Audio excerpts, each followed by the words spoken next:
Okay, I'm going to call the meeting to order, and could we have a roll call?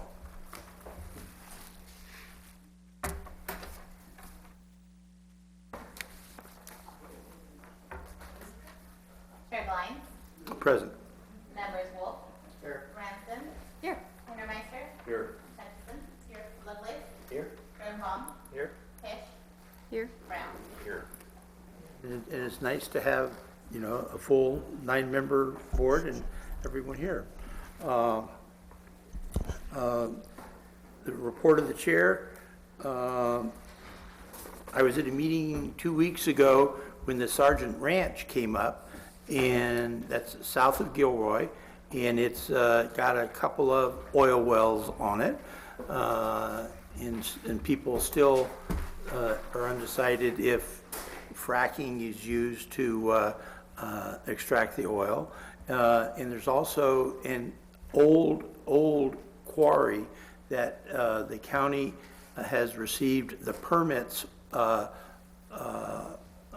for, or a permit request, and the EIR period is about to begin, and there is a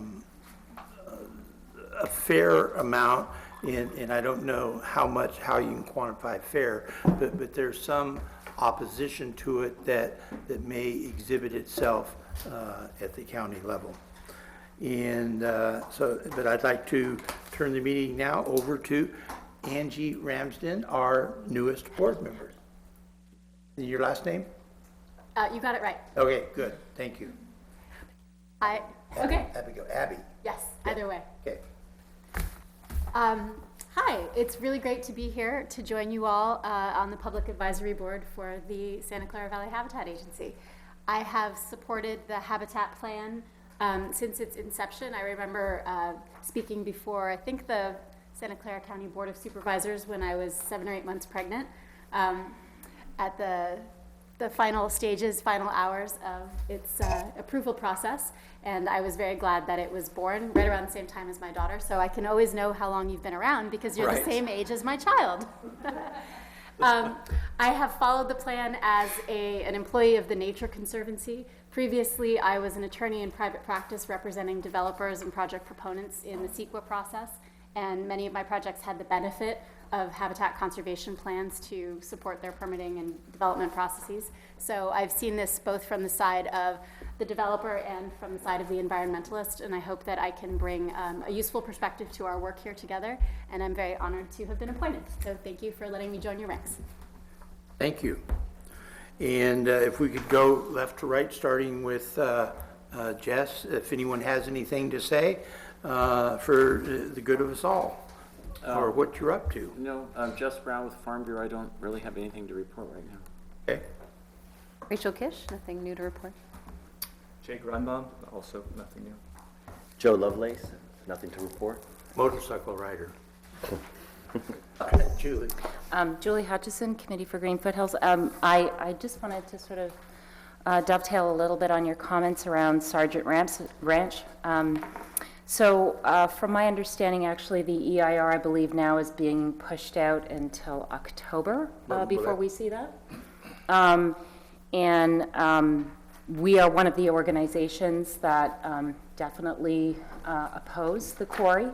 We have to remember that Sargent Ranch is, aside from the natural tar sands and what is basically the grandfathered in drilling there, and that is a really pristine and ecologically important landscape, including, most importantly, the wildlife corridor. And that wildlife corridor will be severely affected by the quarry, among a number of other things. So, yes, we are watching it carefully. And there's a number of existing roads that I found out the other day on there that have been cut without any permits or any sort of oversight by the county. One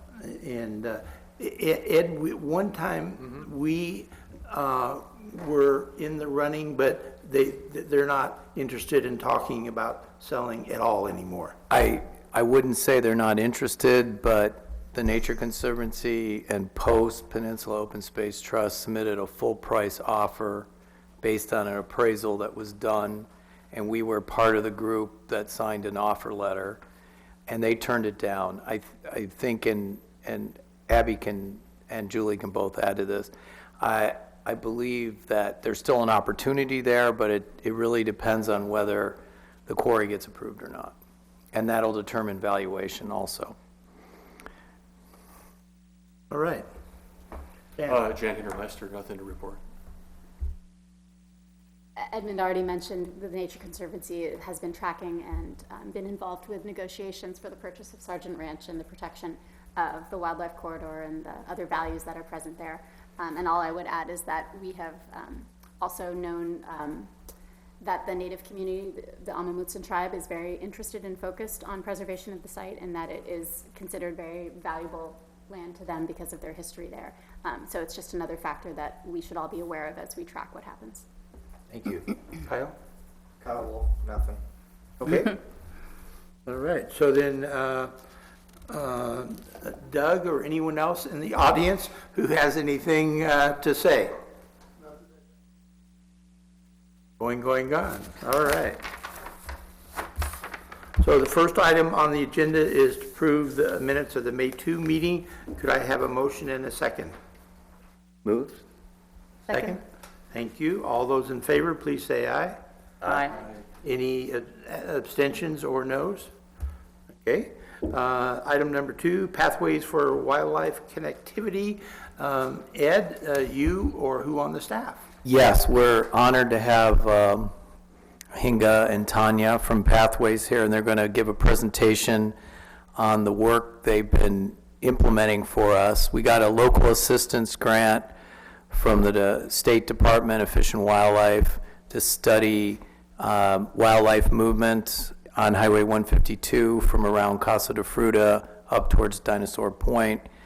And we have wildlife cameras that have been placed in several areas along that stretch of highway, and they're here to give you all kind of an update on what they've been seeing, and it's pretty exciting. So, with no further ado, Tanya, here you go. Thank you. You're welcome. Thank you, Ed.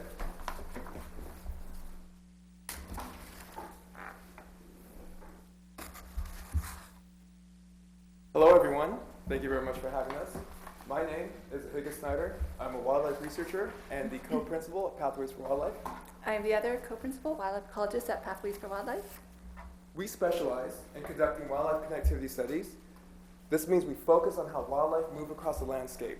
And today we're going to be presenting to you on how we researched the Pacheco Pass and how wildlife move along and across that highway. So let's begin by proposing a question, and that is, what is one of the most important things that we, as people, have in common with wildlife? The answer is we all need to move. We need to travel. Our very existence depends on this. We need to travel in order to find food and water, to find viable mates, and to establish our own home ranges. And if we're successful in breeding offspring, those juveniles will eventually need to disperse and repeat this process.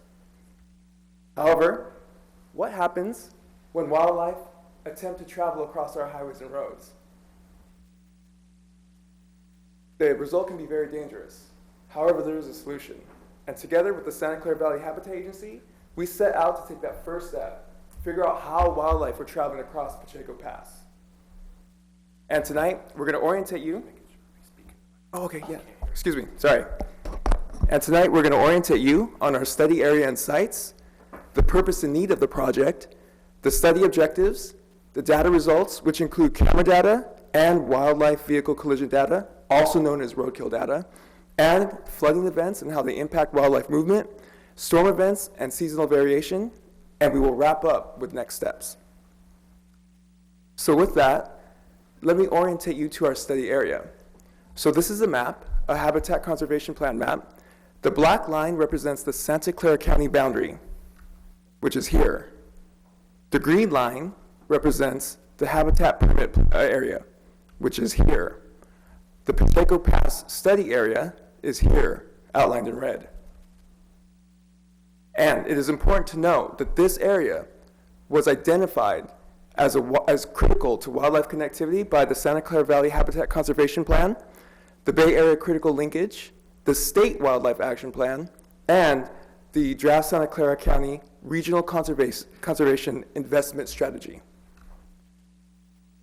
Here's another map of the Santa Clara Valley Habitat Agency, and it shows that Highway 152 bisects a very important linkage, and that is the Diablo Range to the inner coast, and that is down here.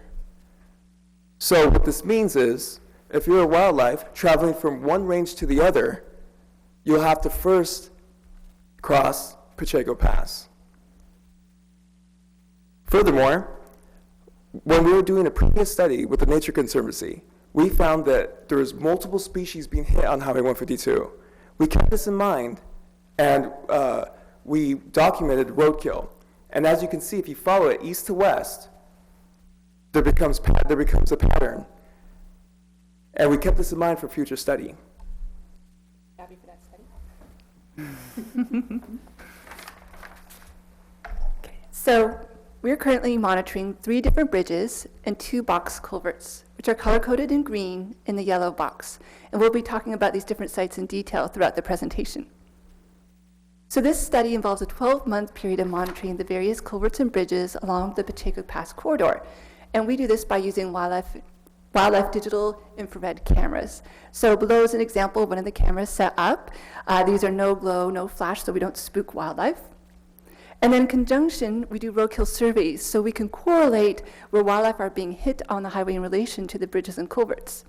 And our overall goal is to develop a comprehensive wildlife connectivity design to improve the ability for wildlife to safely travel underneath the highway. So this is where things are going to get really fun. We're going to be looking at a lot of pictures of animals and wildlife that we're recording, so you can see the type of data we're recording and what we've been learning from our cameras so far. So we'll begin at the Elephant Head Creek Culvert, and this is in a very interesting location because this watershed meets north up to Henrico Park, and then has a confluence with Pacheco Creek down south. So it's a very interesting convergence of watersheds. So we set up our cameras, and we were very happy to find that we had consistent multiple species used in the past 7 months, ranging from skunks traveling together, to bobcat, raccoon, coyote. In fact, we've had one bobcat that's made itself very comfortable in the culvert.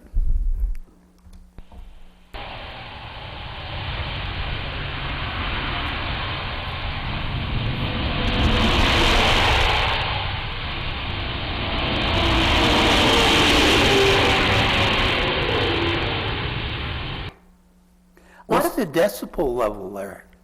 Oh, that's a good question. Yeah. And that's a good question because a lot of folks say, will predators, set up shop at these culverts and wait for, prey species to come along? And a bunch of scientists actually looked at that, and no one was finding that because in the culvert itself, it tends to be very cool and quiet, but when you get to the outside, it's very loud. There's a lot of traffic, lights, and noise. Predators don't like this, and they actually tend to stalk their wildlife. So it's not, people worried it was a McDonald's drive-through type of situation, but it's not. So then moving up to, we call this the fire station bridge. It's the bridge by the fire station. This has been really fantastic as we found multiple individuals of deer using this bridge consistently, from males, different males, they'll have different antler sizes and tines, to even females traveling with their fawns. We've also found that we've recorded several individual bobcats. And how we can tell if it's an individual bobcat is by their leg stripe spot pattern. They actually are individuals, so we can determine if that's bobcat number 1, 2, or 3. When they're traveling with kittens, we found that kittens learn these safe passages from their mother, and then they start using them as adults. We are pretty excited to also have recorded I'm going to say it wrong, red-sided garter snake. That's correct. All right. So I'm a mammologist.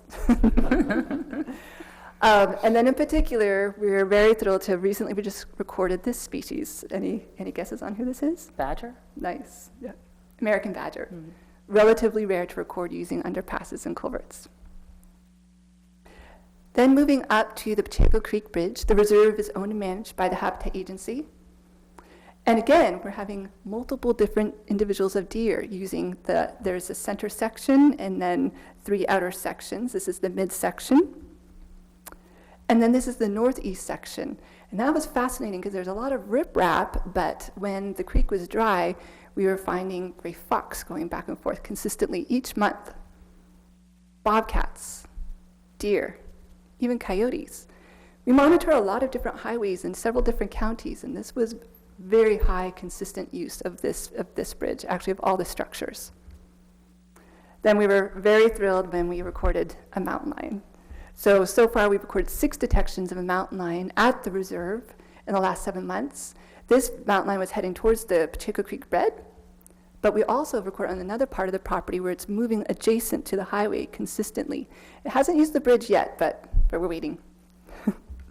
Tanya, could you tell me, what do you think the age of that mountain lion is? Good question. We were thinking that this might be a female. We're hoping for kittens because she's slender. Males usually have really big shoulders and big boxy heads, but she's more slender like a Florida panther. So, and just her track, you can actually tell by the tracks, they're more slender. There's not a lot of negative space between the pad and the toes. So we think it's a female. But the age of the female? Over 2. Over 2 years, definitely. Yeah, over 2. It's very difficult to tell. Yeah. But yeah, great question. The younger mountain lions tend to have a striped pattern on the inside of their leg, and we haven't seen that with this cat. But that's really exciting to have recorded a mountain lion actually in any of our valley floors. There's a new paper that just came out that is showing that mountain lions in the Santa Cruz mountains have very low genetic effective population size. They actually might get listed. So anytime you record a mountain lion in a valley floor, especially within a linkage, is incredibly important, more important than we had previously even thought.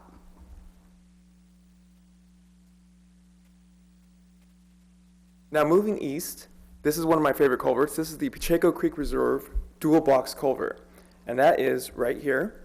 So we recorded multiple species again traveling through this culvert. Here we have a striped skunk. We have a bobcat, and we have a gray fox. And there was also a pair of gray fox traveling. This is unique because this was a routine basis. They were consistently traveling through this culvert safely throughout the study span. There's one, and there's the other that's harder to see. Now, moving east to our last site, which is the Cedar Creek Bridge. It is the underpass. It's at the confluence of Pacheco Creek. So a lot of wildlife travel along these riparian areas, and that's what we found at this site. It's right there. And we found something pretty unique, and I will let my badger specialist take it from here. This blew us away. We were floored that we were recording a badger at another underpass. And we recorded something we've never found before, a bobcat traveling with a badger. That's pretty amazing. I was like, I can retire now. It's not going to get any better than this, you know? And there's been recorded throughout different states. The coyotes will sometimes co-hunt with badgers. Actually, the coyotes are taking advantage of the badgers. The badgers dig up the ground squirrels and the coyotes swoop in. But we've never read or heard any documentation of a bobcat traveling with a badger. So we were sending this back and forth, and I think we decided that it might just be plain old cat curiosity. Cat was curious, why are you not running from me? And the badger was fine. They have no natural predators, so I'm sure they just parted ways. But that was pretty fascinating, and that they both successfully used the underpass. And as I mentioned before, rare, and so we have a total of 5 detections of this badger. It could be a different individual, but they have facial stripe patterns, and it looks to be the same, traveling south and north, back and forth through the underpass. We also recorded coyote. Again, this is through the center section. There's 3 different sections to these underpasses, and as you can see, the largest section is in the center. Here's a coyote. Here's a deer. Now let's take a look on how deer actually travel through. This is on the outer section. So keep in mind, it's a lot more narrow, and you see that rip-rap rock going up to meet the bottom of the bridge. Look how weary it is.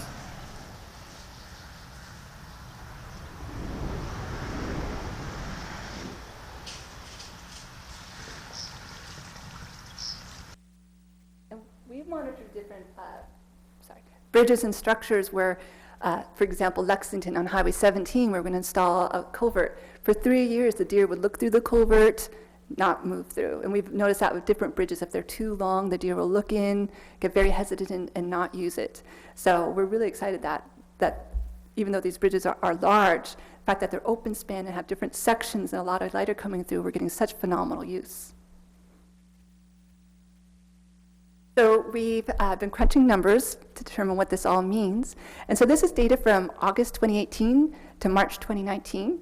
And as you can see, we've resulted in recording a total of 2,370 wildlife passages from the 3 bridges and 2 culverts. Then we break it down by species and have it result so we can even determine, okay, there's been 361 total bobcat detections versus the coyote or the deer. Could you tell me what would be the features? Because I'm looking at, just for instance, the bobcat and the difference in numbers. So I see with Pacheco Creek Bridge, 82, with Cedar Creek, it's 99, and with Elephant Head, it's 120. Those are the biggest numbers, whereas the Pacheco Reserve and the fire station are basically, well, half and then lower, like a fraction of that. Is there something about those passages that make it more attractive? That's such a good question, and we are definitely going to get to that. We found that from seasonal variation that a huge effect. A lot of these structures flooded, and so we saw big fluctuations. And then sometimes you can get that one male that's just a routine commuter, and that male is using that bridge all the time. And that's why it's really helpful to look at the lake stripe spot patterns, because you can have your resident bobcat, and then you have another bobcat that maybe you just see once or twice. So you're like, okay, that bobcat's actually dispersing through the linkage, just moving through. So a lot of these linkages that are highly functional like this, they'll have residents, and we call them quarter dwellers, and then we have animals, different individuals just moving through. But that's a good question. We're going to look at that even when we do the final report. Because, yeah, a lot of the habitat features, especially the Cedar Creek, sometimes it was dry, but then Fire Station Bridge always had water, so that is a big attractant. Yeah, and there's so many factors, visibility, habitat on either side, so yeah, thank you, what great observation. And in comparing the bridges, that was fascinating. So the highest amount of wildlife passages recorded was actually at the Pacheco Creek Bridge, oops, didn't mean to do that, and the Pacheco Creek Culvert. 142 detections at the Pacheco Creek Bridge. The Pacheco Creek Bridge has double the amount of wildlife passages compared to the other 2 bridges that were monitored. So that will definitely be part of our analysis. Why did we see such a difference, such a high use compared to the other structures? So that was huge. And in terms of the overall species recorded, the highest amount of documented passages was by deer, skunk, and bobcat. And then, of course, we had showed the different pictures. We have recorded multiple deer have been recorded at 3 bridges. And this is incredibly important because this shows that these bridges are facilitating deer movement underneath the highway, and that's actually a very important safety consideration, which leads us to. And this is the unfortunate part, but the key to remember about this is for every species that we recorded successfully traveling through the culverts and bridges, were the same species that we recorded hit on Pacheco Pass. As an example, here's a gray fox, a deer, and a coyote. So this speaks volumes to what's actually using the culvert and what's attempting to cross overhead. In fact, we were monitoring this gray fox pair through the Pacheco Creek culvert. And one day we're doing a roadkill survey, and we saw one gray fox hit above the culvert. The culvert was dry, so it was relatively passable, but we think it was a new one that moved in. So just because animals are using them doesn't mean they will always take that route. That's very important to note. And go ahead. This is your map. This is your map. You got it. So an 8-month period, we have a total of 66 animals recorded to hit, and we do bi-weekly roadkill surveys. And we wanted to note that this is just going out every other week. If we were to go out every day or even every other day, I would imagine that we would have higher numbers.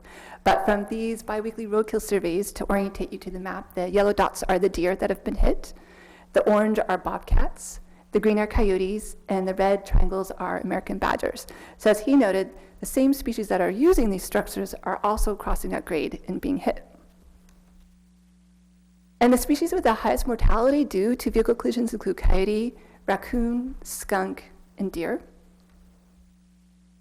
And thanks to our friends at TNC and DFW, they also contributed data. So beyond our roadkill surveys, we also got data from DFW on tule elk. I don't know if you're aware, at the Sandless Reservoir, they are collaring tule elk. So DFW is conducting a collar study, so we're collaborating with them. 2 mountain lions have been hit and 4 American badgers, giving us a total of 88 wildlife vehicle collisions. But what really struck us is comparing the different highways we've been studying for the past 10 years, such as Highway 1, 280, 17, 68 down in Monterey. There's never been a highway where we've had tule elk, mountain lions, and badgers hit. So that's also pretty important, as these are special status species. It's a picture, if you ever want to go see the elk, they're often grazing down by the reservoir just south of the highway. But unfortunately, just a few months ago, actually now 2 elk have been hit, which is also, you can imagine, the hazards of hitting an elk. Aren't there tule elk up at the Coe Park as well? Yeah.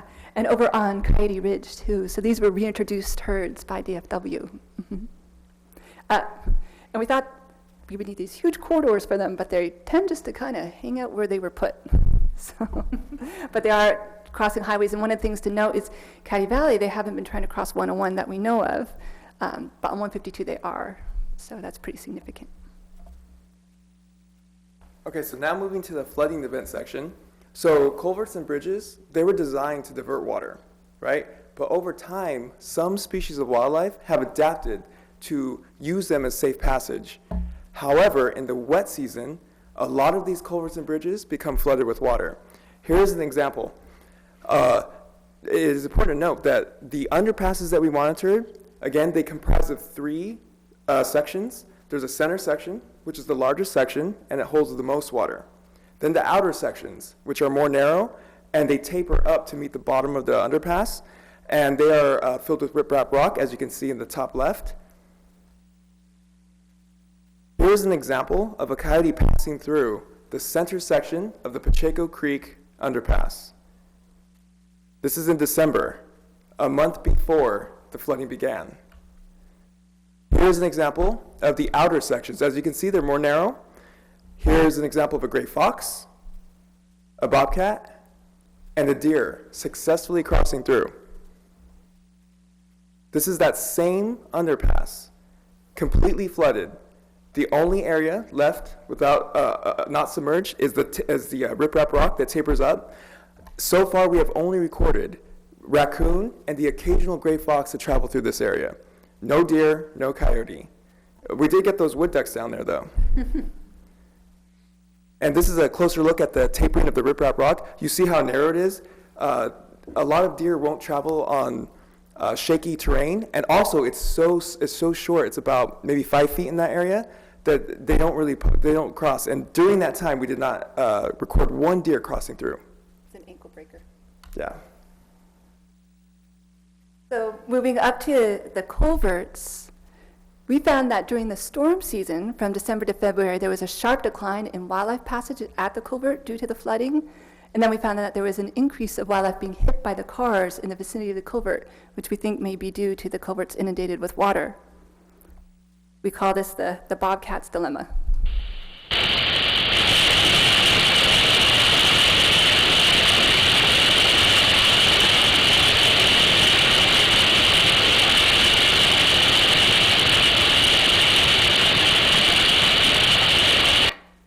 So it was great to get the video. It was bummer the bobcat didn't use it, but that we could actually document the behavior and what they were dealing with these culverts that this bobcat was typically using on a consistent basis. And then moving up along the highway up to Cedar Creek Bridge, where the bobcat and the badger were. This is what the camera recorded, and this was on the west section, not the middle section. Luckily, we put the camera high enough, but a lot of cameras did give their lives in recording, documenting the flooding events and didn't quite make it home. But again, during the flooding events, again, the same thing. We recorded a decrease of use of the bridge, but then an increase of wildlife being hit in the vicinity of the Cedar Creek Bridge. So looking at the numbers, we decided to combine and look at it, the combined total passages of the bridges and the culverts together, and look at that by month. And what was really interesting is before the flooding, there was 350 or more wildlife passages at the combined bridges and culverts before the flooding events. And then during the flooding events, the wildlife passages dropped to 122 in January, and a very sharp decline down to 55 in February. So we did the same thing. We broke down the data by month to look at the wildlife vehicle collision. And we found during the flooding events, then there was an increase in wildlife being hit. So a part of that is due to the Pacheco Creek Bridge. There was double the amount of passages, and that's remained flooded the longest out of all the bridges. So now that we've learned this important information, we decided to reach out to our agency folks and our partners. And on 3/2019, we went out with Habitat Agency, Caltrans, CFW, and Post to review the data that we collected up to that point and talk about what were the feasible enhancements. Because we've made recommendations before with Caltrans. We write a big report, and they're like, oh, you can't do that there. And I'm like, oh. So we're like, let's bring them out before we write the report.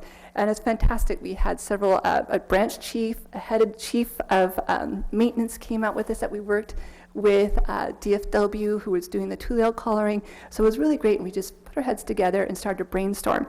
And some of the potential enhancements that we came up with was to use directional fencing to the bridges and culverts. Now that we know multiple species are using these different bridges and culverts, we can use directional fencing to tie the different structures in together.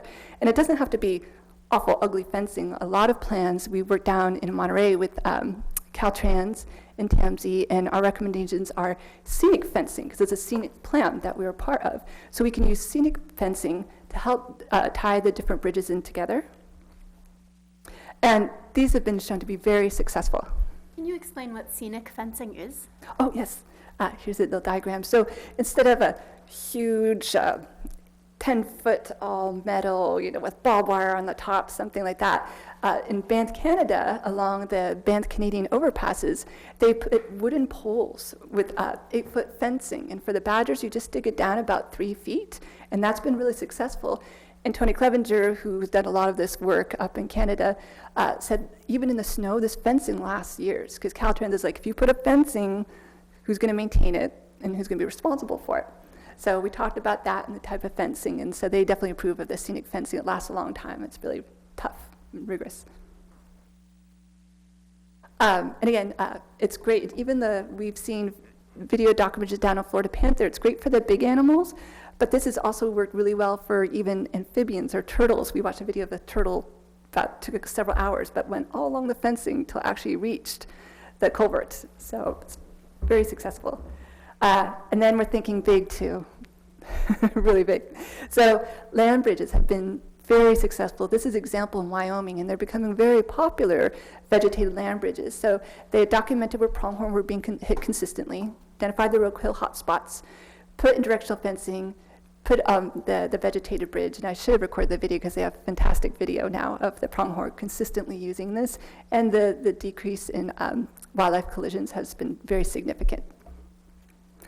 And Caltrans has been really excited about this too, especially for 152 with all the deer being hit. It's a total human safety issue. On 17, they've gotten sued several times because of the deer getting on the road. So they're very interested in working with us because it improves the safety, not just for wildlife, but people. So it's a win-win. There's smaller solutions that are also very effective. This is corrugated pipe culverts. The badgers are actually a threatened species in Canada, and this actually helped. When they figured out where the badgers were trying to travel, they put in these culverts directional fencing, and it actually doubled the badger population. And then we're really excited about a critter crossing shelf. This has been, I think TNC is using this over on the East Coast. Critter crossing shelf units, very successful. And Caltrans also like this because it's something you can remove. It's seasonal. It's not a permanent structure in the culvert. And so that bobcat that had the dilemma could have a critter crossing shelf next year and use that to travel back and forth. And no one's used it in California yet. We'd be the first kids on the block. It'd be really cool. Is there an issue around height? Because that's one of the things that you mentioned with the riprap, the height between, top of the riprap and of course the ceiling, or I feel like, of the bridge. And we reached out to the scientists, and they actually said that they would like pictures, the dimensions, because they can modify it. And it was great that we already had water levels, so we would know the type of water levels we were dealing with and how high it would need to be so it wouldn't be too high so the bobcat would still go through it. So yeah, we would definitely do some, we would be looking at that and have its own little study on what to put together with the proper dimensions. But it'd be really exciting because throughout the Bay Area, there's a lot of culverts that become flooded. It would be wonderful to have a case study to show that this is an effective solution instead of asking for something like 17, like we need, millions of dollars for a new structure. Let's work with the structures that we have. And the typical culvert is about 5 feet high, so you don't have too much room to work with, but they use it. So I think those are about, 10 centimeters off the ground? Mm-hmm. And it's great because this would work great. We're hoping that the prototype could be for the Pacheco Creek culvert, because that's something that we know we weren't getting deer using it. We were just having gray fox and raccoons and bobcats. So we'd make it sure that the species that we're using it would be able to use the shelving unit. Do you know the status of Caltrans Highway 152 safety project and whether or not this information is arriving at a time that could help incorporate some of your knowledge and these improvements into what they're doing? That's a good question. The Lindsay Vivian, who's working on that project from Sacramento, she was part of our tour and working with us. And I know that they are trying to put in, instead of a big cement median, that would be really hard for something like a badger, they're trying to do cable or have breaks in it so it won't be a barrier. Mm-hmm. But I don't have all the specifics. That's a good question. And that riprap. So there's several things we can do for that. Caltrans was great. They were talking about using different substrates to fill that top in so it would become something like a platform that animals could walk along. There's a lot of dead vegetation along the banks, so we were thinking if there was ways that we could remove that, increase the bank, so as water goes down, recedes a bit, there's actually available bank and not just a wall of riprap. So there's different modifications, and that was great talking with Caltrans and having the chief of maintenance, because he said you couldn't remove it, but you could modify it. So we're really excited to report that to fund these potential improvements, we just applied for the first Wildlife Corridor and Fish Passage grant. And this is from the Wildlife Conservation Board. It's the first year it's been offered. So we're really, really thrilled to apply for that. And we're hoping that these funds we could use this to implement these enhancements and to study if they're successful, because that would be really big to be able to report out what was working, maybe not what was working, or if there's a huge decrease. Caltrans wrote a letter of support saying that this would help improve the safety of the highway. So we're really thrilled about that. I think with that, we have questions. Questions, folks? Well, I have a quick question. I'm Joe Lovelace. The overpasses, I was in Wyoming and Nevada and a couple other places where they use these, and I actually went under one and then turned around and went back and explored it, and it was tremendous. They're really wide. I did some further investigation, and Contech is a concrete and steel manufacturing company, and they make one that's almost like Legos. They kind of design them in different sizes, and they're fairly affordable. I did some research and just kind of looked into them on my own, and it seems like a really good opportunity, and I love the way it looks, right? It has this sort of natural environment. It's wide, it's grassy, it has vegetation on it. Is there more leaning towards one type of passage or another? That's such a great question. I would love to talk with you more about that too, because we were researching the different types of land bridge. So if we were to get the grant, we would be working with Tony Clevenger, and he's the person who's done all the land bridges in Canada and Banff. And there is actually a new type of land bridge that's made out of a material that actually can be moved. It's lightweight, and it's something that could, as climate change occurs, you could actually move it. So yeah, they're big, and it's more affordable. So instead of doing some big permanent cement bridge, I'm hearing of these new types of land bridges that are easier to modify. Yeah. Thank you. Also, another answer is Tony was telling us it took, I think, upwards of 10 years for the first elk to actually use it. So it depends on the region and the species. But he said once that first one went through, they all started going through.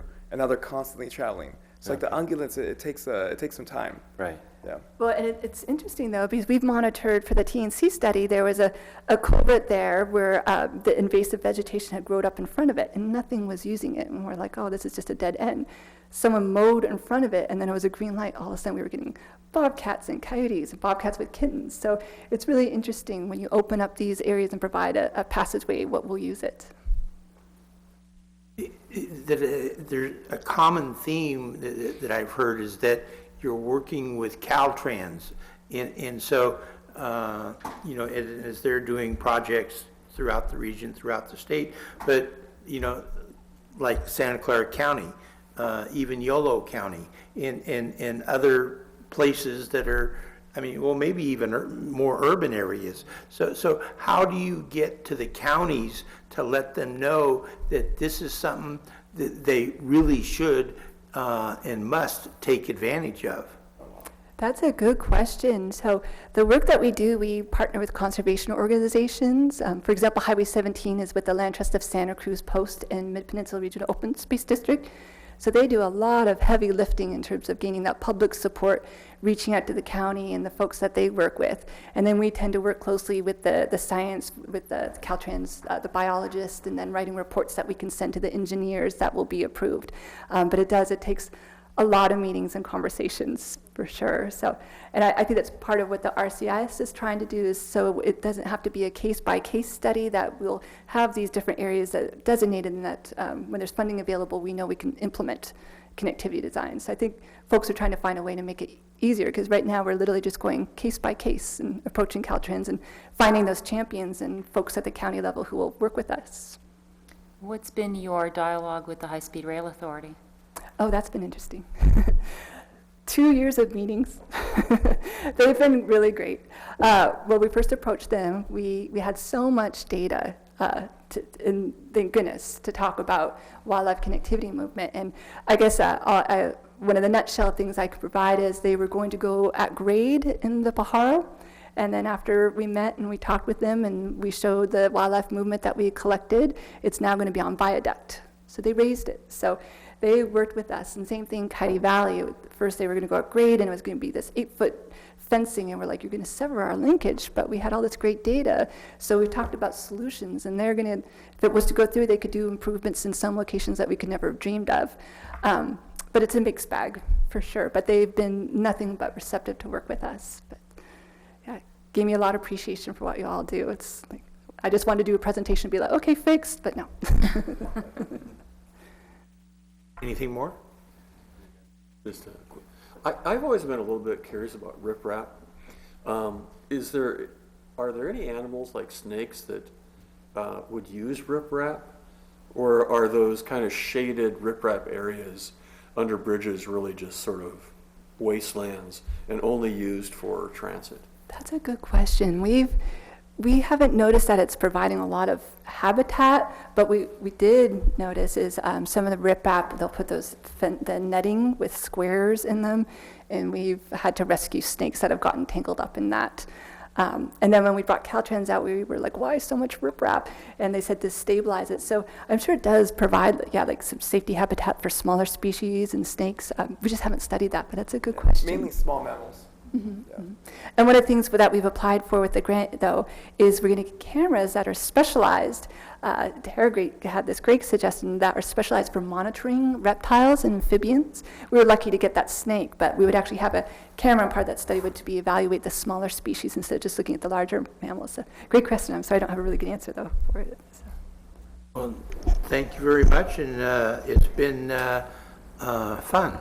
Thank you. Thanks. When will you find out if you get the Prop 68 grant? Hopefully September, I think, September, October. Yeah, so Let us know. before, yes. We can report out at the next meeting whether we got it or not. Yeah. Are you guys presenting it at ICOET? We are. Great. Yep. Yeah, we'll be presenting several projects, 17, Highway 68. We're really excited about that.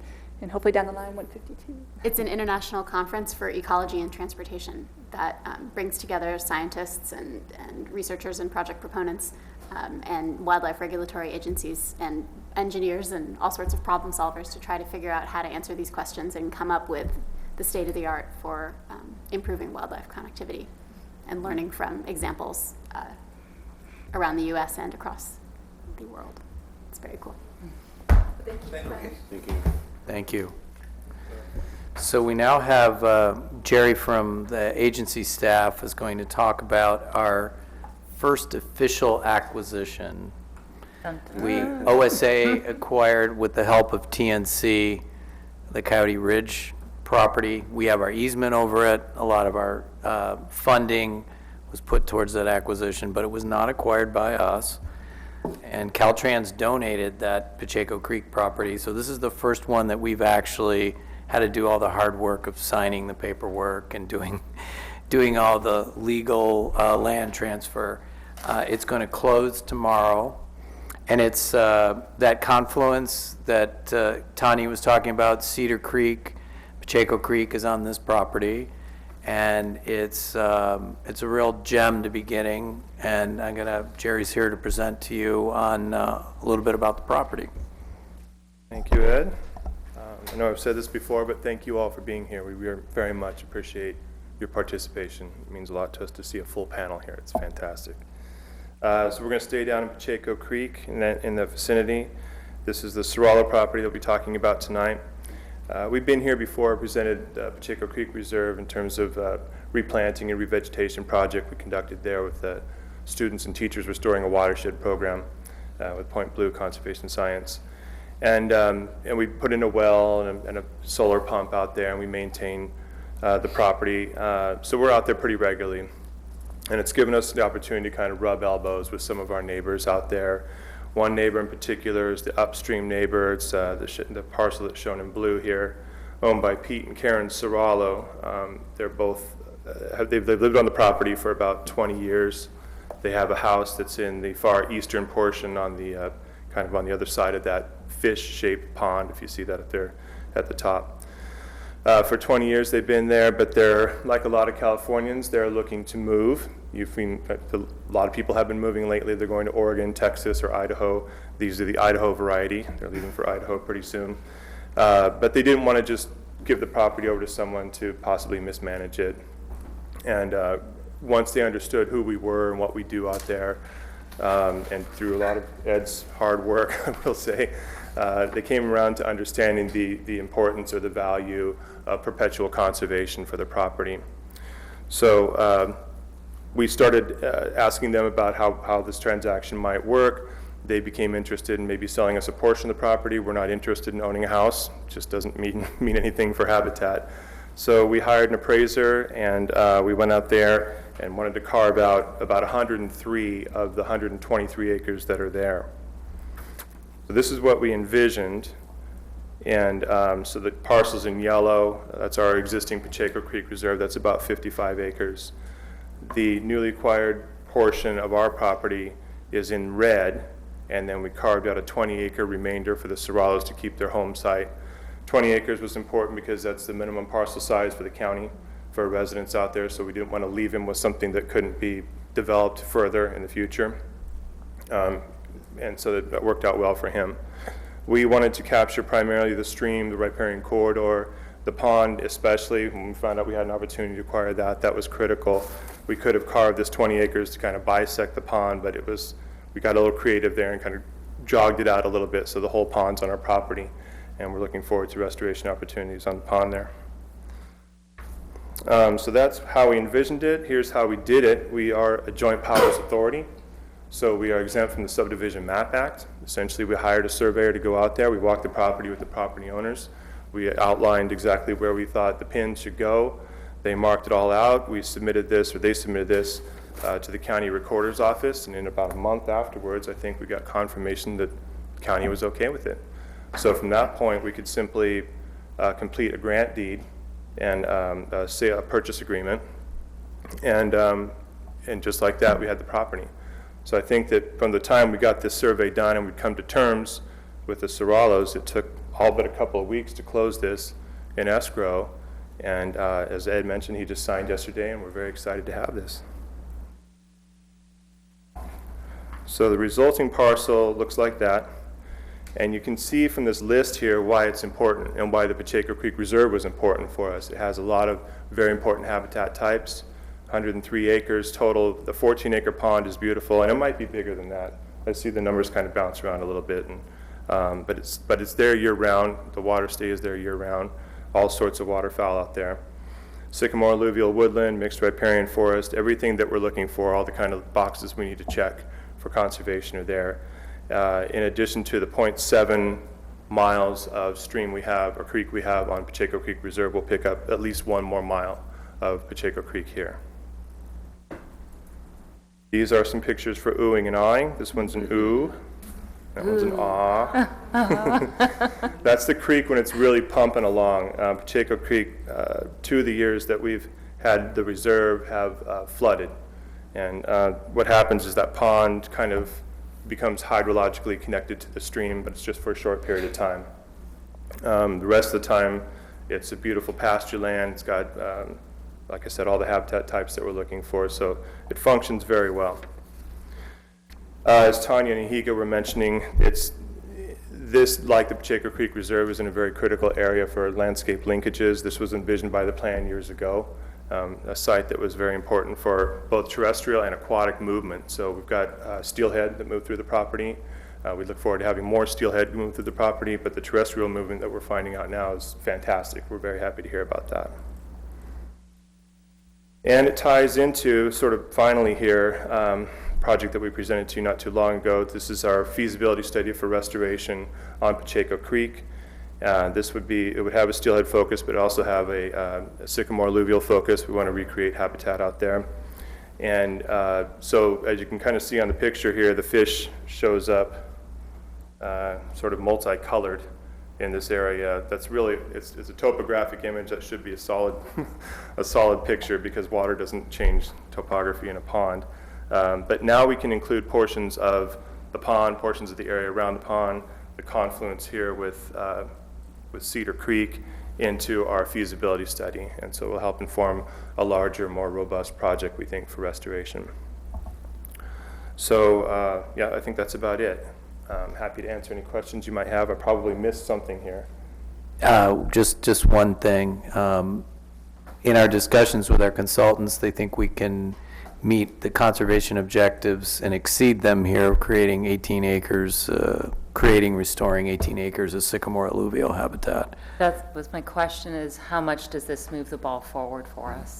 On that significantly. There also would be some opportunities for seasonal wetland improvements on all 3 parcels, as well as creating habitat for neotropical songbirds like Least-Pell's vireo, which aren't there, but if we create an environment in which maybe they someday will show up, that's a plus. And you mentioned the tricolor blackbird too. Yes.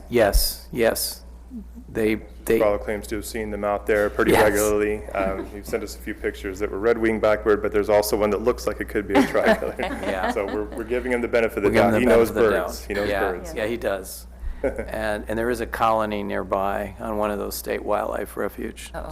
So there is an active tricolor colony there. So really, congratulations. This is very exciting for the Thank you. Very excited. Habitat We were just Agency. giddy yesterday. So there's a party tomorrow at the escrow office?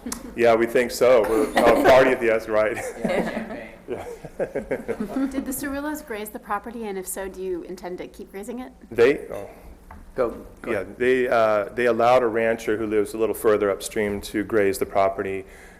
We, knowing who our neighbors are and knowing how they manage the property, we're kind of more taken with how the downstream neighbors are managing the property, and we'd rather have them, we think, managing the grassland out there. The people who've been running on the cows have been running on his property are chewing the grass down pretty far in some cases, and there was a wounded cow out there not too long ago, and we called up and said, hey, it's a calf, and maybe take care of the calf, and a couple of weeks went by and still nothing had happened with the calf. So if we have the opportunity, we'd rather bring someone up. We have a grazing agreement with our downstream neighbors on our Pacheco Creek Reserve now. They've fenced in our restoration area at no cost. Essentially, they did that in exchange for being able to run the cattle up there. They're pretty good stewards of the land, and so given that these properties are actually connected right here, There's one fence that's there that's got a gate in it. We could leave it open, and now all of a sudden, they've got another 100 acres to be able to graze, at least until we start restoration. Jerry? Yeah. Are there any culverts or bridges within the existing or the acquired? Fantastic question, yeah. We're going to be picking up, I think, one more culvert and one more bridge on Sorala's property. So the Cedar Creek Bridge, which is another key bridge, and then I think there's one more culvert. There's at least one more culvert from our property to his. So, yeah, great question. Other questions? What's the timeline planned for the restoration effort? And now it seems like you're substantially expanding the feasibility study. Is that? Yeah, the feasibility study should be done, I think, in the next couple of months. That will kind of allow us to have a meeting with the regulators and wildlife agencies and kind of figure out which way we want to move forward. We don't anticipate starting construction on any restoration out there until possibly next summer, but most likely the summer after that. We want to make sure we're doing this right. We're collecting data on 7 different piezometers that are located throughout our property and on Sorala's property. And so the longer, the more seasons you have to be able to kind of monitor the groundwater, the better it is for informing restoration.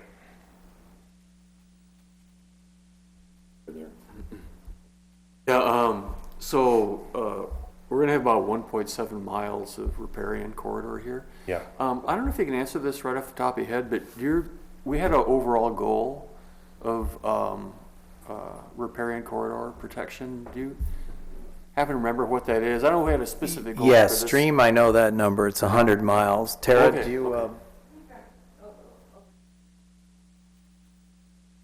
200 acres?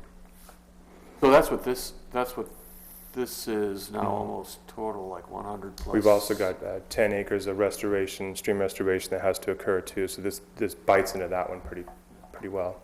So the package that we had, also kind of identified a bunch of other parcels on the riparian corridor here.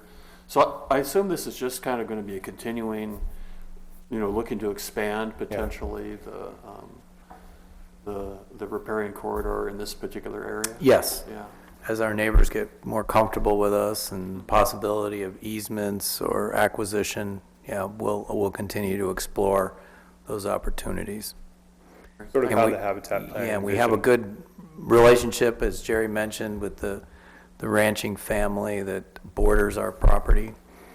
And we developed a good relationship with the Sorellos. And so just keep our fingers crossed and hopefully, hopefully we can keep marching down the creek. And I imagine a lot of it will be easements, but that's fine. Yeah. Great, good work. Thank you.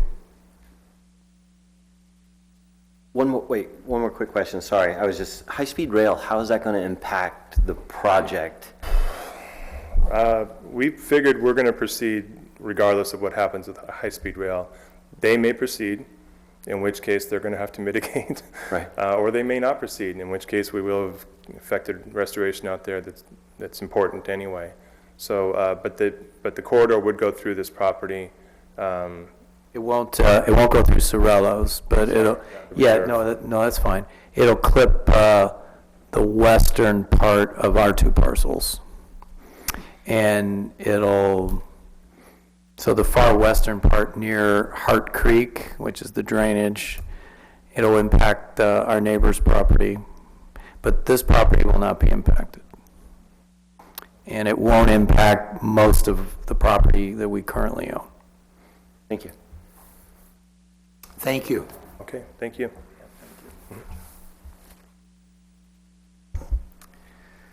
Now the most exciting part of your Number evening. 4. Yes, you have to listen to me.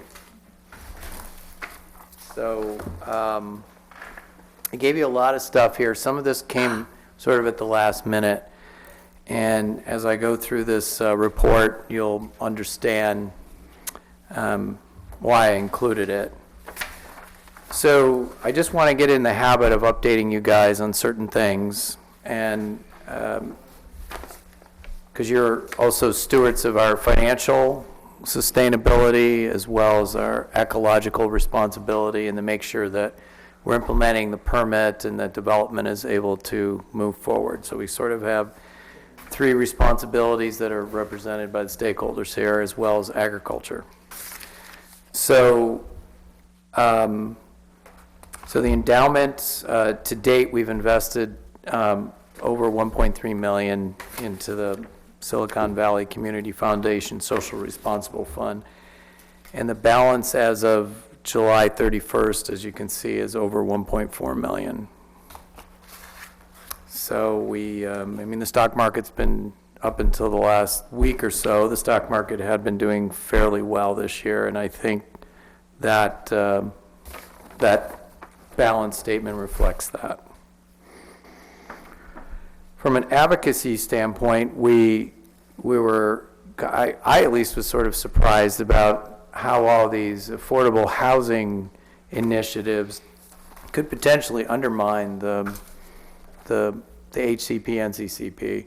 I don't think it's something a lot of these advocates even thought, or certainly I never thought of it. So the one that's being pushed by, I don't know if it's Assembly Member Wiener or Senator Wiener, I forgot. That one has been tabled, but that one was certainly one of the ones we were most concerned about on when it was talking about the waiving of fees.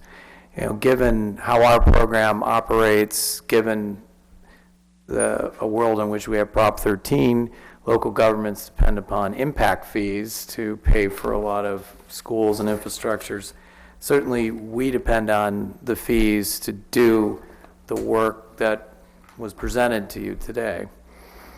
So these were talking points that the California Habitat Conservation Planning Coalition, which is all the similar type organizations in the state, we got together with our lobbyists in Sacramento, came up with some talking points, and we talked to some key senators and assembly members, and one of the bills was SB 330, which was Senator Skinner. And the good news is that Senator Skinner's staff was open to our suggestions in the bill. And you can see on page 2 at the bottom, that's the changes that they made after we talked to them, including people that were in their district. So me personally, there's definitely a housing crisis. You know, our area has it. There's affordability crisis, and we are not insensitive to that. But when bills are proposing to waive fees that undermines another state program, a lot of these well-meaning legislators and their staff just didn't realize completely what the impact was of their good intentions. And it's nice that we have this coalition. We also have a national coalition where we meet with, so Nature Conservancy, both the state and the National Nature Conservancy is part of it. Defenders of Wildlife. I was in a meeting this past spring with representatives from the Nature Conservancy and Defenders of Wildlife, and 2 county supervisors from one of the most conservative counties in Texas. And we're all in the room singing from the same hymn book about the importance of HCPs. So the National Coalition is trying to do what we're trying to do at the state level, and talking about the benefits of these HCPs, that it's truly trying to promote sustainable development, win-win kind of scenarios where we are doing infrastructure improvements, development, but not necessarily at the expense of the environment. There's always going to be impacts with development, there's no avoiding it, but how we mitigate for it and how we allow it to move forward is important. So just talk a little bit about some of the grant updates. I'm happy to report that Valley Water, previously called the Santa Clara Valley Water District, has given us $8 million through their D7 program that will go towards the acquisition of Tilton Ranch here just outside of Morgan Hill. So OSA submitted a grant for $1 million. We were a co-applicant along with Post on that grant, and that money would go towards the acquisition of Tilton Ranch. We're also partnering with OSA and Point Blue and the Santa Clara, or Santa Cruz RCD, which I didn't put that on there, and to do a similar type restoration project that we're doing on our Pacheco property, just more focused on riparian habitat versus doing in-stream work on the Pajaro River, just downstream from the Nature Conservancy's Pajaro Ranch property. Continuing the work they've done with trying to improve the riparian corridor for wildlife. Yes. Could we go back to? Yes. For the Baird Tilton Ranch, how big a deal is that? It's huge. It's 2,700 acres. We will not be acquiring the entire 2,700 acres. The family's selling off part of the ranch complex. Developable part. Right. But the majority of the 2,700 acres, yes. Thank you. And as I'll mention in the land acquisition update, I got some good news there about that.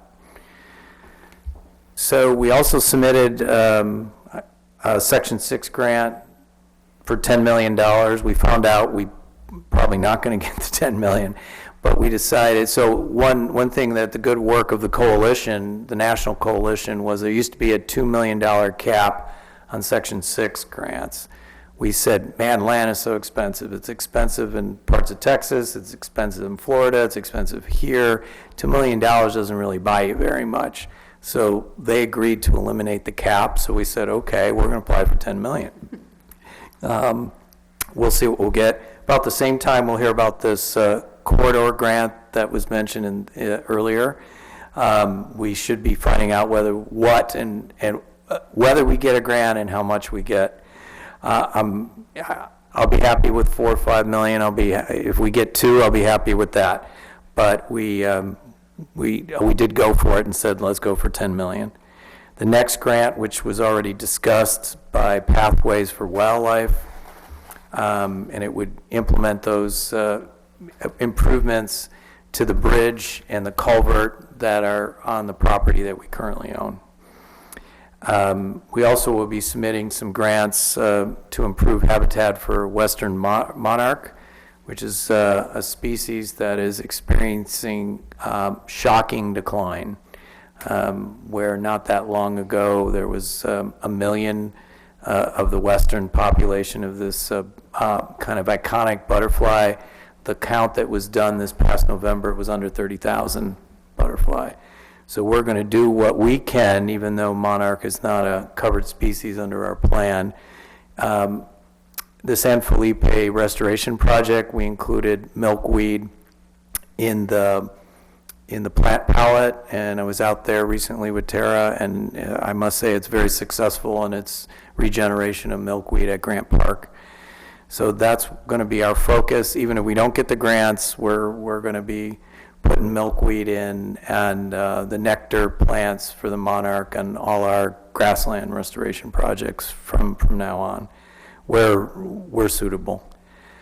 We will be submitting 4 local assistant grants, and they will be submitted in August. One is focusing on trying to figure out the genetic differences between most beautiful jewel flower and madcap canyon jewel flower, because they do hybridize with each other. And there was a fire up on Malik Road, and that some of you probably know about. 250 acres of the Coyote Ridge Preserve was burnt. I'm going to talk a little bit more about that at the end. And one of the lags is going to be to study how the plant communities and the butterfly responded to that, because there was a very kind of rapid response by CAL FIRE, which is what we want, but we would have preferred, given the time of the year and there was no wind, we would have preferred if they let it burn up to the Ridge Road, but they went in with bulldozers and a lot of retardant, and so we want to see what is the effects of that kind of more heavy approach to putting that fire out, and studying the impacts on that rare plant community. And Can I just yes. stop you there? I don't Yes. know if you saw in the news today, it was in the Los Angeles Times, about I can't pronounce it properly, Topanga Park, State Park, the crews that bulldozed. No, I didn't. They went ahead, because of wildfire, they went ahead and they bulldozed over endangered species, including red-legged frog. Yeah, all sorts of stuff. I'll send you the piece. Thank you. And we're also looking into applying for 2 additional stream riparian restoration grants, probably not later this spring, but I should say it's probably next year is what we're looking. That's an error in my writing there. So Jerry talked about Pacheco Creek. That's moving forward. That's an exciting project that's going to be probably on par with San Felipe in terms of its scope and its benefit for wildlife and its benefit to us achieving our conservation objectives. We're also about to start construction within the next couple weeks on improving 2 ponds up on Coyote Ridge. That'll have a benefit to the rancher, but our main focus is trying to get a longer hydro period on those ponds to provide the right type of environment for both the red-legged frog and the California tiger salamander. We're also working with the Valley Water on the Bosa Road Fish Passage, and we will be getting Valley Water's the lead on that, and they're using one of their clean water fund pots of money to implement it. And the Habitat Agency will get 1,700 feet of stream restoration credit through this project. And we really appreciate our partnership with Valley Water on this. And there will be a benefit for steelhead, as is the primary focus of this. And instead of doing sort of just a very basic fish passage ladder, they worked with us to do more of a sort of a in-stream, more naturalized fish ladder that extends over a much longer portion of the creek. So there'll be improvements to the creek corridor, and it also, instead of just putting in a sort of a more steep concrete structure, it's more of a stepping process using more of a naturalized stream substrate. And so now, yes, yes. Yeah, excuse me, I see Yes. there's some exciting stuff coming up, so I wanted to get a couple of questions Sure. in first.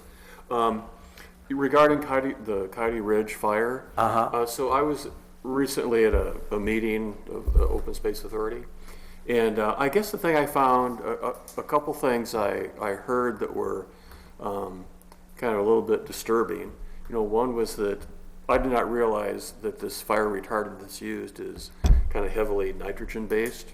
So of course that's a big issue for Coyote Ridge. So that was a surprise to me. I did not realize that. So I think that could potentially have a big impact. And the second thing was that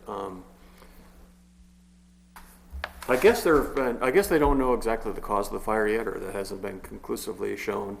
But there have been past fires associated with the shooting range, and so I hadn't really ever thought of that as kind of a problem. And the Open Space Authority said, yeah, they were working with county parks to kind of try to address potential conflicts there. But that seems like an area where maybe the Habitat Agency could also, chime in, or maybe you're already involved in that. So I just wanted to ask about those two. Yes, we are involved, yes. And at the end, I'll elaborate on that particular point. So now for, as Jan mentioned, some more exciting stuff to come up. So we've been busy, I guess, I was going to say busy beavers kind of working around trying to acquire land, and the fruits of our labor are finally coming home. And just this week, just before this meeting, I signed a purchase and sale agreement for over $4.3 million with UTC, the United Technology Corporation, to acquire another 1,521 acres of their property. We would be using grant funding through the state and the feds to acquire this property, so it won't close until December. That's our hope. We go to the Wildlife Conservation Board in November. But it's significant that we finally reached an agreement with the UTC on the terms of the purchase and sale agreement.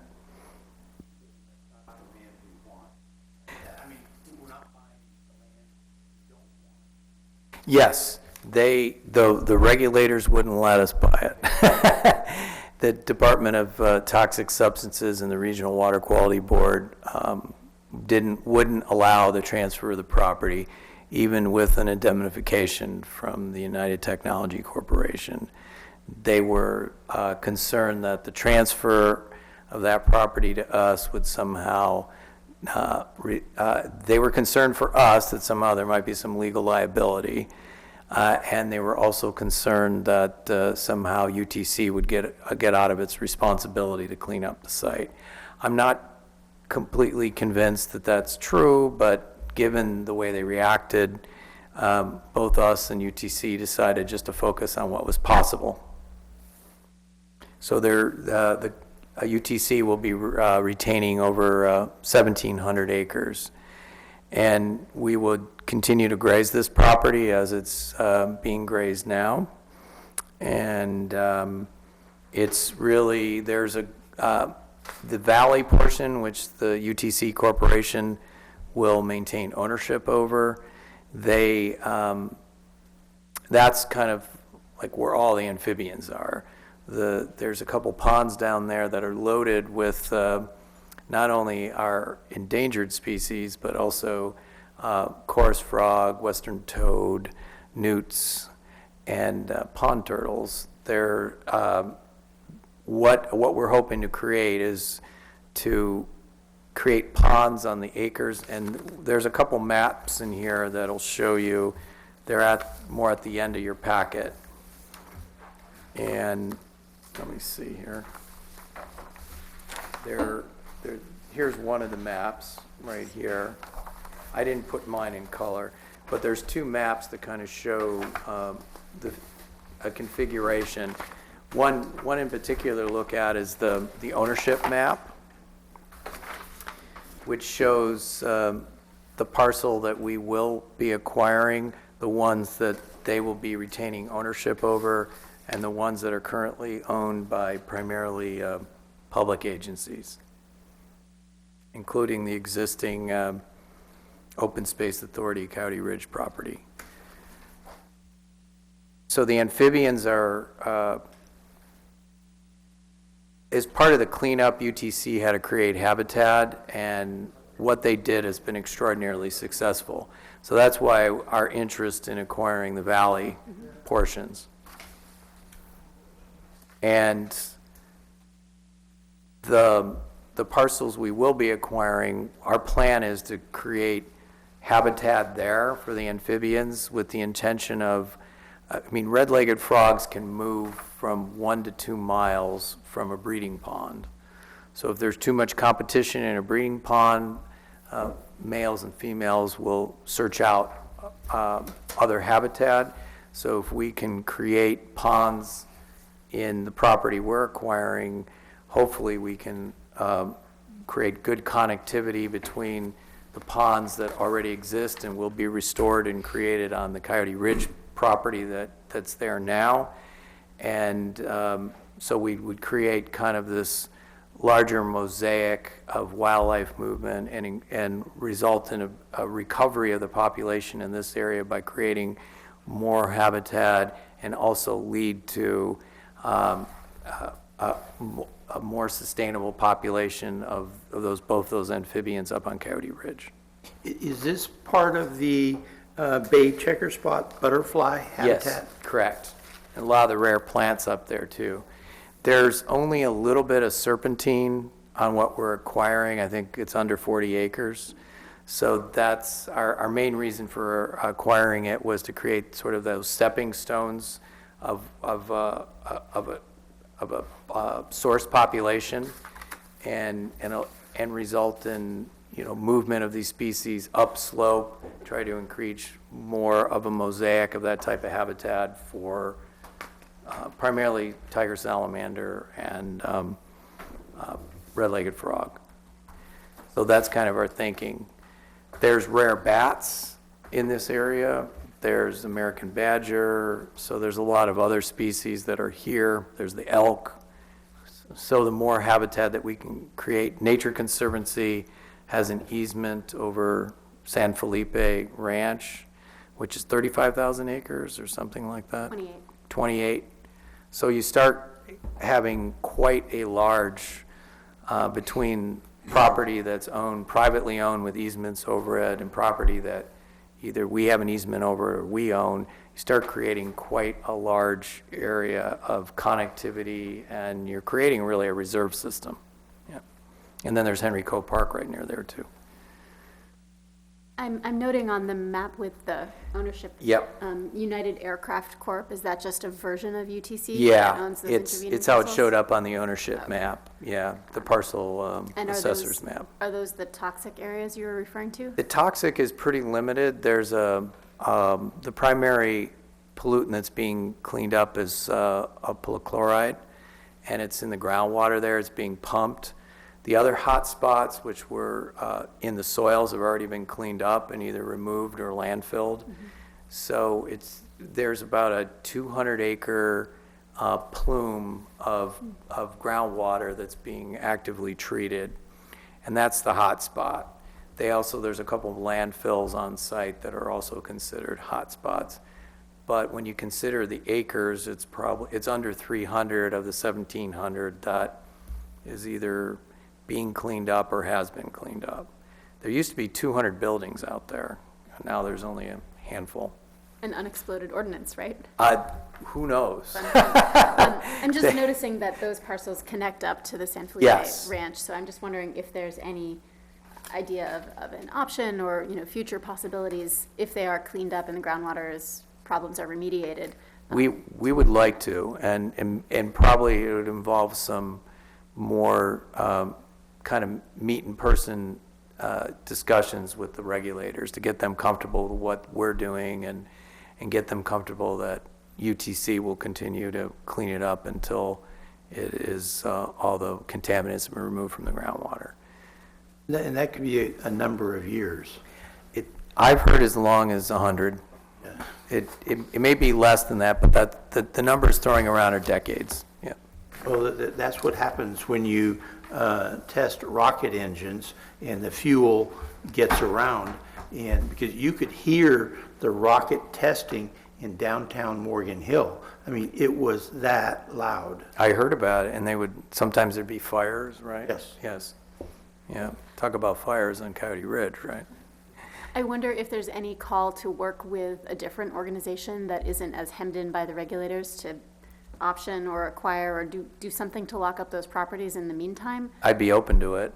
Yeah. The regulators may have the same concern. It's that transfer of the property, but possibly an easement. Yeah. I know this is not a Superfund site. If it was a Superfund site, it gets super tricky because anybody who is in the chain of ownership could potentially be held liable for cleanup. So this is not a Superfund site. I think there's a hesitation on the part of some of the electeds on our board, given what the county went through at Almaden Quicksilver. So it's definitely, I think it's a great idea, and I think we need to explore all options because there is a lot of biodiversity on that site. And if we were going to do things for burrowing owls or badgers or other critters and the bats, they're all kind of in that area that we're not acquiring. Yeah. Well, to me, one of the key questions is if UTC goes belly up. Right. What happens? Raytheon just bought them, right? So I don't know. I don't know what would happen. Yeah. I think they have an endowment. I'm assuming they're on the hook to clean it up with some sort of a endowment that they're in perpetuity. Get it committed now. Right. So the other exciting news, and I attached the staff report that we submitted to the governing board on June 27th this year. We are acquiring part of the Tilton Ranch, the Baird parcels, and there are maps in that staff report that show the acquisition. And one of the most important ones in there is the one outlining the Coyote Ceanothus occurrence. That's in the Habitat Agency is required to acquire all the known Coyote Ceanothus occurrences in the plan area, and we're acquiring one of them here. It's the only one east of or west of Highway 101. So we're acquiring 604 acres of Tilton Ranch from the family. Like with the UTC property, we'll continue to graze that property, working with the individual who is grazing it currently. And the Valley Water is funding this acquisition. It's direct mitigation for Anderson Dam. And one thing the plan requires is that we either create or acquire a Coyote Ceanothus occurrence within the first 5 years of a direct impact to the plants at Anderson Dam. And due to some geotechnical work that was done a couple years ago, that clock was ticking. And we avoid some sort of conflict between Valley Water and the wildlife agencies and us over the permitting of a very important public safety project. And by acquiring this, we avoid that potentially uncomfortable confrontation over mitigation for this, because the plan is pretty clear that we're supposed to have an occurrence in place within 5 years of the beginning of work. So the good news is we got it done, and kudos to the family, the Baird Tilton family, and Janet Burback in particular, who has worked very cooperatively with us on this.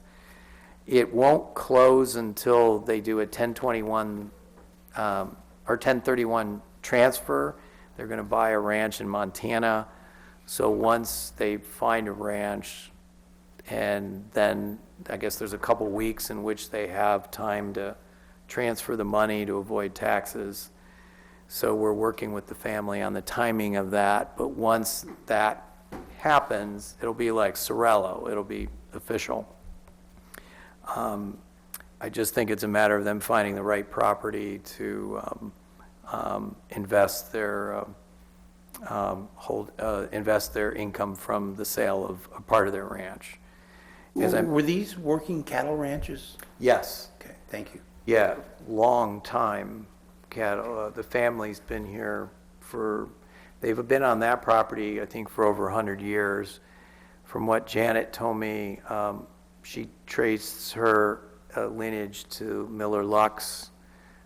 She's related to the Miller family, which owned a lot of land in this part of California. Well, up and down the entire state. Okay. And so she's moved, like Pete Sorello and others, they're moving to other parts of the country for tax purposes and ease of farming purposes. It's I'm sure there's a lot of reasons for it. So we're really excited about this one, not to diminish any of the others, but this is really probably one of the most important properties we'll ever acquire. And we're hoping to acquire the rest of the ranch. We're doing an appraisal on it now, and we're working with Post and OSA and the Moore Foundation to try to acquire it. It's going to be, hopefully we can agree on price with the family, and if we do, I'll be reporting to you in the coming months that we'll be acquiring this ranch also. Clara Park, it's still going along. We're supposed to have a conservation easement placed on that property for the NCCP as well as direct mitigation for County of Santa Clara public projects. And we're still, it's still moving along. And that's county parks? Yeah, it's the portions of Clara Park. Yeah, so not the entire park, but over 2,300 acres of the park. So maybe you and I can talk about my next report to the governing board. Sure. I would glad to. Whatever we can do to get county parks to move quicker would be great. Thank you. So we're also in discussions, Tilton being one of those 4 additional properties that we're in discussions with landowners about either putting an easement on their land or acquiring it outright. So now comes to the fire. So we always were concerned about fire as a threat to our species and also an asset. Fire, that ecosystem up there evolved with fire. Fire is very important. Fire ecology is very important for grasslands, for regeneration of the plants. It clears out the thatch. Most of those plants up there evolved with fire. The butterfly evolved with fire. Our concern wasn't the fire; it's just the way it was put out. And we're in the beginning stages of kind of having a more robust discussion with CAL FIRE about this. We hadn't yet developed a fire plan. We had a framework for a fire plan that a consultant helped put us together for us. And one of the things I was surprised at, that when the fire happened, nobody contacted OSA and nobody contacted us. And the sense I've got from OSA, if they had been contacted immediately, the rancher was contacted before OSA was. I'm glad the rancher was contacted, but we were surprised that the landowner wasn't contacted. They probably don't know about us as being the easement holder. But one of the things we're going to do is try to come up with more of a fire protocol next time this happens, on how to educate them on that this is endangered species habitat. Part of the blame falls on us for not having something in place yet. We certainly had some preliminary meetings with CAL FIRE. It's not like we were not doing anything. OSA is definitely tied in with the CAL FIRE too. But things didn't work as they were supposed to up here. And we're going to work with county parks, because our understanding is the source may have been the firing range. We don't know for sure. Work with them on try to prevent this from happening again. Work with CAL FIRE to at least let them know that this is sensitive habitat for rare and endangered species. And we have some contacts within CAL FIRE that are sensitive to these issues, and hopefully when this happens again, there'll be a different outcome. I can't promise that they won't go in and do exactly what they did again, but I certainly will feel better that we have a protocol in place to try to hopefully influence how they put this fire out in the future. Where else might this protocol be placed? Because I'm sure there's other areas, and so why stop here? Oh, we won't. This is just the first property that we have a management plan basically completed. We have a land manager, an OSA, that shares shares our vision and how the property needs to be managed. But yes, the Baird property, the rest of UTC, we would, given that the rest of sort of this other, we're calling it East Coyote Ridge or Coyote Ridge East, I forget the name we're using now. But what we're going to do on the existing reserve would also apply to this other 1,500 acres we'll be acquiring. And the Baird property, Janet has told me all the fires that have happened in the vicinity of her ranch, because there's so much development on the fringes of her ranch. There's a lot of shenanigans that go on from what she's told me.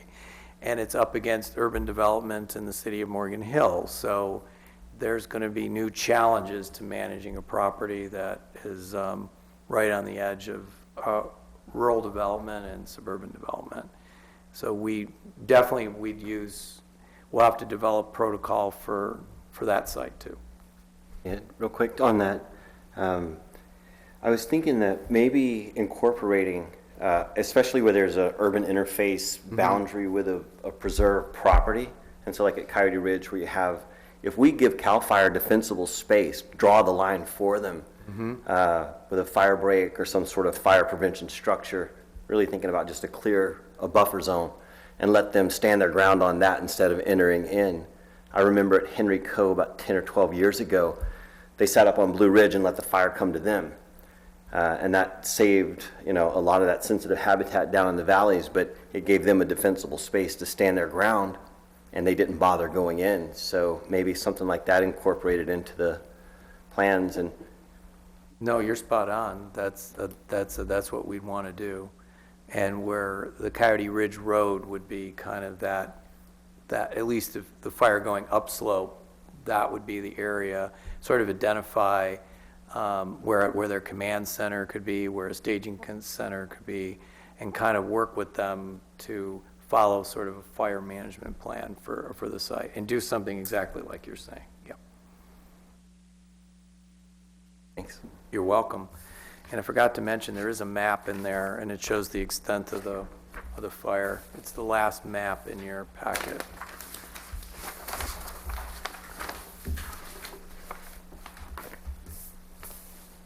So you got a couple things hot off the press here.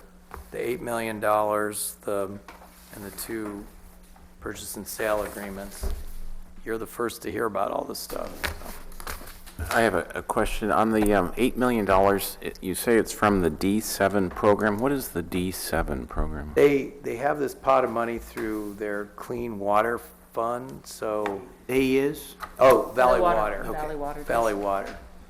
So they have programs that they've set up through their revenues that are directly set aside for either restoration or education, water quality improvements, and in this case, helping implement the habitat plan, the Santa Clara Valley Habitat Plan.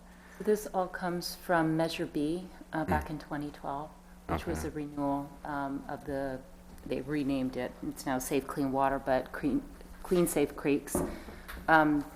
There's projects priorities A through E, and when he's saying D7, this is priority D, and among priority D are 7 individual projects, and the Habitat Agency falls under priority D7. And it relates to clean water? It's safe, clean water and natural flood protection program. It was Measure B in 2012, parcel tax. Okay. I forgot when it sunsets again, but essentially they use that, the money is for specific funding for different projects, covering everything from the environment, like natural environment, to flood protection, so the dams. Okay.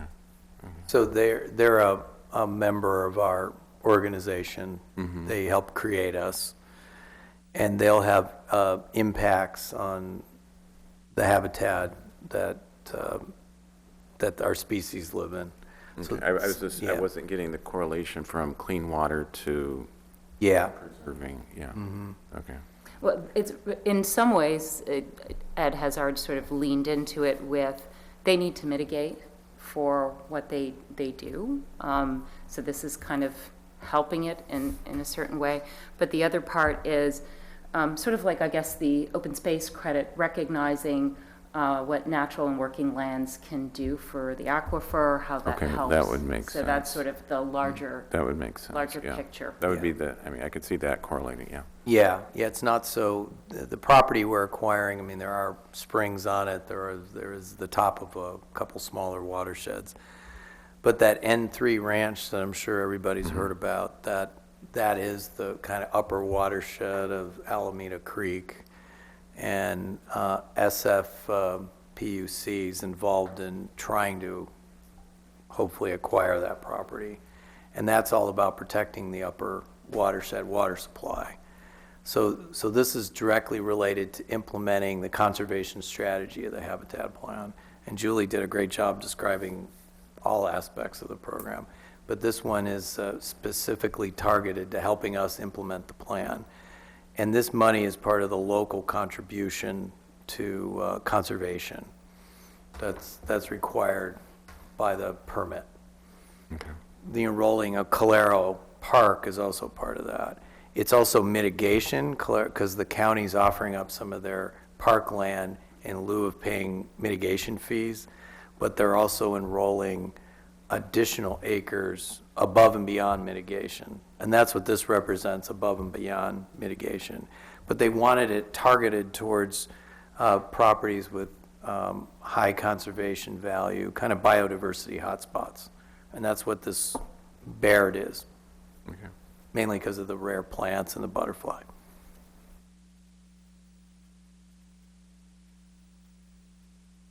So thank you. Thank you. Wow. You're welcome. Yeah. Hey, a good news meeting. Yeah. It was a good news This was meeting. one of our, like, All right, fun anything that meetings. anyone would like to see on the agenda for the next meeting, the next couple of meetings or something like that?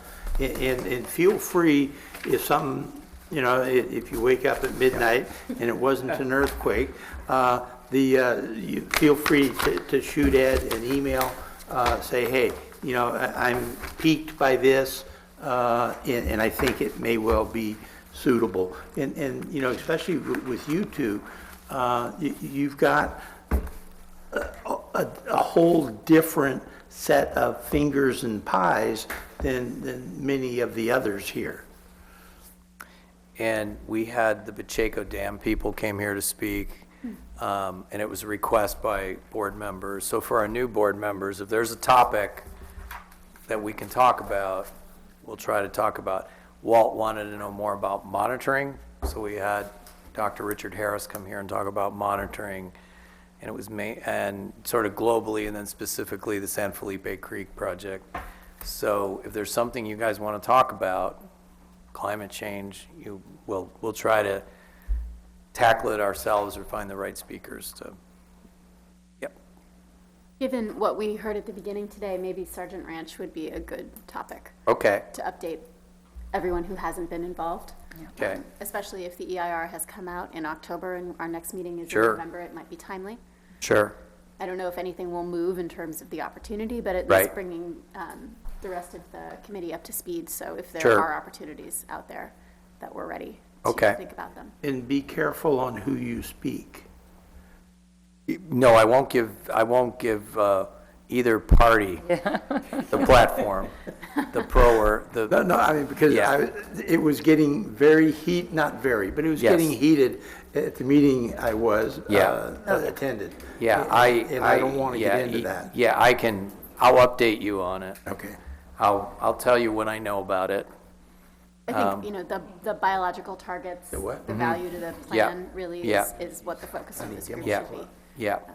So I And could the talk, potential impacts of Oh, it. yeah. yeah. So that's either always the fast. November or February meeting. I Okay. think there was. And I really like the updates about how you're being active in state and national Team HCP that coalition work. is That's one of the reasons I wanted to associated join, with was to Val. support And so and learn from Great. your activity Found- there. So I appreciate those Take what updates. he And says with if a there's grain things of that I salt, can do because- with respect to my colleagues who are active in the state and nationally, please let me know. does or doesn't Absolutely. represent.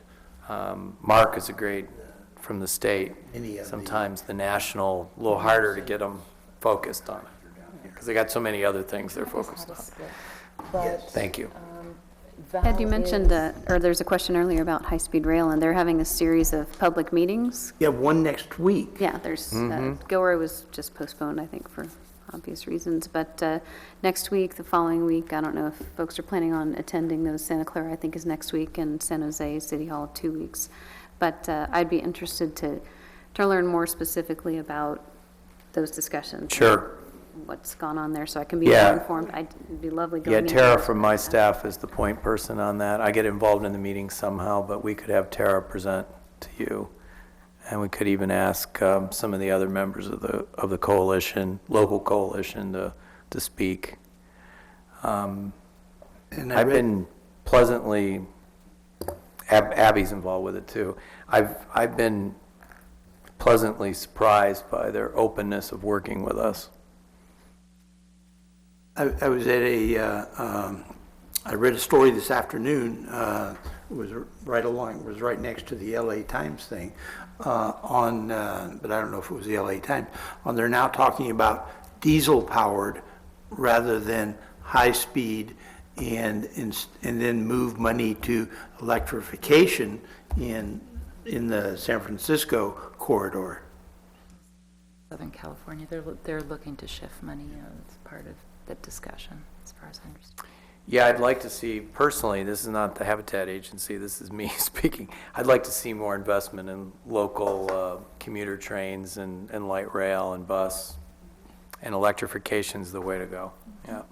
Diesel's a good, bridge to something else, for sure. But yeah, I'd like to see it. High-speed rail, wait and see what happens, right? No, I'm actually good, thanks. Okay. Passing thought, sorry. Okay, we're done. Let's adjourn. Thank you. Go home. Thank you. Drive careful.